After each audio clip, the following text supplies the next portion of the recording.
രാജ്യത്തെ നടുക്കിയ മുംബൈ ഭീകരാക്രമണം നടന്നിട്ട് ഇന്നേക്ക് 17 വർഷം തികഞ്ഞിരിക്കുകയാണ്. 2008 നവംബർ 26-നാണ് 10 ഭീകരർ ഉൾപ്പെട്ട സംഘം മുംബൈ നഗരത്തെ ലക്ഷ്യമിട്ട് ആക്രമണം നടത്തിയത്. മുംബൈയെ മാത്രമല്ല രാജ്യത്തെയാകെ മുൾമുനയിൽ നിർത്തിയ 3 ദിവസമായിരുന്നു അന്ന് കടന്നുപോയത്. 3 ദിവസത്തോളം രാജ്യം വിറങ്ങലിച്ചു നിന്നു. ലഷ്കർ-ഇ-തൊയ്ബയായിരുന്നു ആക്രമണത്തിന് പിന്നിലെന്ന് പിന്നീട് കണ്ടെത്തി. പാകിസ്ഥാനിൽ പരിശീലനം ലഭിച്ച ഭീകരർ സമുദ്രമാർഗം എത്തി നടത്തിയ ആക്രമണത്തെ തുടർന്ന് ഇന്ത്യയുടെ സുരക്ഷാ സംവിധാനങ്ങളും ഏറെ വിമർശിക്കപ്പെട്ടിരുന്നു. ആ വിമർശനം തന്നെ ഇപ്പോഴും ഉന്നയിച്ചുകൊണ്ടിരിക്കുകയാണ്. കഴിഞ്ഞ ദിവസം മഹാരാഷ്ട്ര മുഖ്യമന്ത്രി ദേവേന്ദ്ര ഫഡ്നാവിസും ഇതേ ആരോപണങ്ങൾ ഉന്നയിച്ചിരുന്നു. രാജ്യം തിരിച്ചടിക്കേണ്ടിയിരുന്ന അവസരമായിട്ടും അത് പാഴാക്കാനാണ് അന്നത്തെ സർക്കാർ ശ്രമിച്ചതെന്നും അങ്ങനെയെങ്കിൽ വീണ്ടും ഒരു ആക്രമണത്തിന് പാകിസ്ഥാൻ മുതിരില്ലായിരുന്നുവെന്നാണ് ഫഡ്നാവിസ് പറയുന്നത്. ദക്ഷിണ മുംബൈയിലെ gate way of India, Taj Mahal palace, Chhatrapati Shivaji terminal, Nariman പോയിന്റിലെ ഒബ്റോയ് ട്രൈഡന്റ് ഹോട്ടൽ എന്നിവിടങ്ങളിലാണ് അന്ന് ഭീകരർ ആക്രമണം അഴിച്ചുവിട്ടത്. 4 ദിവസത്തോളം നീണ്ടുനിന്ന പോരാട്ടത്തിൽ 166 പേർ കൊല്ലപ്പെടുകയും 500-ലധികം പേർക്ക് ജീവൻ നഷ്ടപ്പെടുകയും ചെയ്തിരുന്നു. ഏറ്റുമുട്ടലിൽ 9 ഭീകരരെയാണ് സുരക്ഷാ സേന വധിച്ചത്. എന്നാൽ ഇന്നും നടുക്കുന്ന ഓർമ്മകളിൽ നിന്നും മോചിതരാകുവാൻ മുംബൈ നിവാസികൾക്ക് സാധിച്ചിട്ടില്ല. ഇപ്പോഴും ഭീകരാക്രമണത്തിന്റെ സൂത്രധാരന്മാരെ ശിക്ഷിക്കാൻ അത്ര കണ്ട് സാധിച്ചോ എന്ന ചോദ്യവും ഉയരുന്നുണ്ട്. അമേരിക്ക അടക്കം തലയ്ക്ക് വിലയിട്ടിരുന്ന ഹാഫിസ് സയ്യിദാണ് ആക്രമണത്തിന്റെ സൂത്രധാരൻ. പാകിസ്ഥാനിൽ ഭീകരനും ലഷ്കർ-ഇ-തൊയ്ബ നേതാവുമാണ് ഹാഫിസ് മുഹമ്മദ് സയ്യിദ്. മുംബൈ ഭീകരാക്രമണത്തിന്റെ മുഖ്യ ആസൂത്രകൻ എന്ന് കരുതപ്പെടുന്നതും ഇയാളാണ്. അമേരിക്ക ഇയാളുടെ തലയ്ക്ക് 10 ദശലക്ഷം അമേരിക്കൻ ഡോളറാണ് വിലയിട്ടിരിക്കുന്നത്. NIA-യുടെ മോസ്റ്റ് വാണ്ടഡ് ലിസ്റ്റിലും ഇയാൾ ഉൾപ്പെട്ടിട്ടുണ്ട്. കഴിഞ്ഞ ദിവസം ഡൽഹിയിൽ നടന്ന സ്ഫോടനത്തിലും ഇയാൾക്ക് പങ്കുള്ളതായി തെളിവുകൾ ലഭിച്ചിട്ടുണ്ട്. 2008 നവംബർ 26-ന് 10 അംഗ ഭീകര സംഘം മുംബൈ തീരത്ത് എത്തുകയും വിവിധ സ്ഥലങ്ങളിലായി ഭീകരാക്രമണം നടത്തുകയുമായിരുന്നു. 2008 നവംബർ 26 ബുധനാഴ്ച മുതൽ 29 ശനിയാഴ്ച വരെ ഏതാണ്ട് 60 മണിക്കൂറോളമാണ് ഭീകരാക്രമണം നീണ്ടുനിന്നത്. അവസാന ഭീകരനെ ജീവനോടെ പിടികൂടിയതോടെയാണ് ആക്രമണം അവസാനിച്ചതായി റിപ്പോർട്ട് വന്നത്.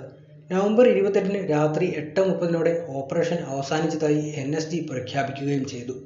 നവംബർ 26-ന് രാത്രി 8-ന് മുംബൈയിൽ കടൽമാർഗം എത്തിയ 10 അംഗ സംഘം 2ആയി തിരിഞ്ഞ് പോവുകയായിരുന്നു. പിന്നീട് മെട്രോ നഗരത്തിന്റെ വിവിധ ഭാഗങ്ങളിൽ ഭീകരർ ആക്രമണം അഴിച്ചുവിടുകയും ചെയ്തു. Chhatrapati Shivaji terminus railway station, ദക്ഷിണ മുംബൈ പോലീസ് ആസ്ഥാനം, Leopold cafe, Taj Mahal palace hotel ടവറുകൾ, ഒബ്റോയ് ട്രൈഡന്റ് ഹോട്ടലുകൾ, മാസഗോൺ തുറമുഖം, കാമ ആശുപത്രി, നരിമാൻ ഹൗസ്, വൈൽ പാർലെ എന്നിവിടങ്ങളാണ് ആക്രമണമുണ്ടാകുന്നത്. ഗിർഗവും ചൗപ്പതിയിൽ വെച്ച് 2 ഭീകരരെ വധിക്കുകയും ചെയ്തിരുന്നു. ടാർഡിയോയിൽ വെച്ച് 1 ഭീകരനെ അറസ്റ്റ് ചെയ്യുകയും ചെയ്തിട്ടുണ്ട്.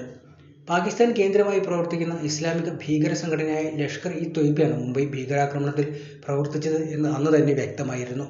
പാകിസ്ഥാനിലെ കറാച്ചിയിൽ നിന്ന് അറബിക്കടലിലൂടെ കടലിൽ സഞ്ചരിച്ച അക്രമികൾ ഇന്ത്യൻ മത്സ്യബന്ധന ട്രോളറായ കുബറിനെ തട്ടിയെടുക്കുകയും ചെയ്തു. ബോട്ടിലുണ്ടായിരുന്ന 4 പേരെ കൊലപ്പെടുത്തിയാണ്. തുടർന്നാണ് ക്യാപ്റ്റനെ മുംബൈയിലേക്ക് കപ്പൽ കയറ്റാൻ ഭീഷണിപ്പെടുത്തുകയും ചെയ്തെന്ന് ഇന്ത്യൻ തീരത്ത് എത്തിയത്. ഭീകരർക്ക് പാകിസ്ഥാനിലെ ആക്രമണത്തിന് പരിശീലനം ലഭിച്ചതായും കണ്ടെത്തിയിരുന്നു. കൊല്ലപ്പെട്ടവരിൽ 141 ഇന്ത്യക്കാരും വിദേശികളും ഉൾപ്പെട്ടിട്ടുണ്ട്. അമേരിക്കൻ സ്വദേശിയായ 6 പേരും ഇസ്രായേൽ സ്വദേശികളായ 4 പേരും ജർമ്മനിയിൽ നിന്നുള്ള 3 പേരും ഓസ്ട്രിയ, കാനഡ, ഫ്രാൻസ് എന്നീ രാജ്യങ്ങളിൽ നിന്നുള്ള 2 പേരും വീതം Italy, Britain, Netherlands, Japan, Jordan, Malaysia, Mauritius, Mexico, Singapore, Thailand എന്നിവിടങ്ങളിൽ നിന്നുള്ള ഓരോ ആളുകളും കൊല്ലപ്പെട്ടിട്ടുണ്ട്.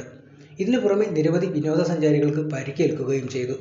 അന്നത്തെ മഹാരാഷ്ട്ര മുഖ്യമന്ത്രി വിലാസ് ദേശ്മുഖ് പറഞ്ഞതനുസരിച്ച് 15 പോലീസുകാരും കൊല്ലപ്പെട്ടവരിൽ ഉൾപ്പെടുന്നുണ്ട്. മുംബൈ ഭീകരാക്രമണത്തിനിടയിൽ തീവ്രവാദികളുമുണ്ടായി ഏറ്റുമുട്ടലിൽ മരിച്ച മലയാളി സൈനികനാണ് മേജർ സന്ദീപ് ഉണ്ണികൃഷ്ണൻ. കോഴിക്കോട് ജില്ലയിലെ ചെറുവണ്ണൂർ സ്വദേശിയായ സന്ദീപ് ബംഗളൂരുവിലായിരുന്നു താമസിച്ചത്. താജ് ഹോട്ടലിൽ തമ്പടിച്ചിരുന്ന തീവ്രവാദികളായും നടന്ന ഏറ്റുമുട്ടലിനിടെയാണ് സന്ദീപ് കൊല്ലപ്പെട്ടത്. മുംബൈ ഭീകരവിരുദ്ധ സേനയുടെ മേധാവിയായിരുന്ന ഹേമന്ത് കർക്കരെയും ഈ സമയത്ത് കൊല്ലപ്പെട്ടിരുന്നു. മുംബൈ ഭീകര ആക്രമണത്തിനിടയിൽ ഭീകരരെ വെടിയേറ്റാണ് അദ്ദേഹം കൊല്ലപ്പെട്ടത്.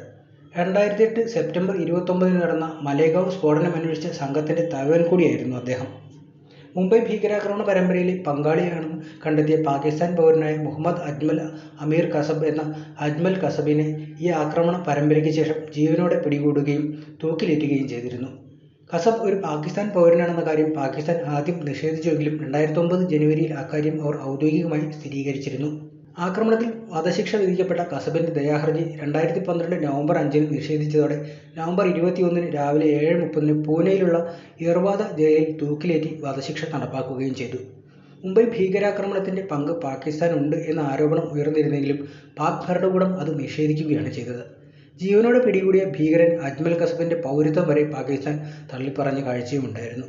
പിന്നീട് പാകിസ്ഥാൻ പുറത്തുവിട്ട ഭീകരരുടെ പട്ടികയിൽ 26/11 ഭീകരാക്രമണത്തിൽ പങ്കുള്ള നിരവധി ആളുകളുടെ പേരുവിവരങ്ങൾ എടുത്തുപറഞ്ഞതും ശ്രദ്ധേയമായിരുന്നു.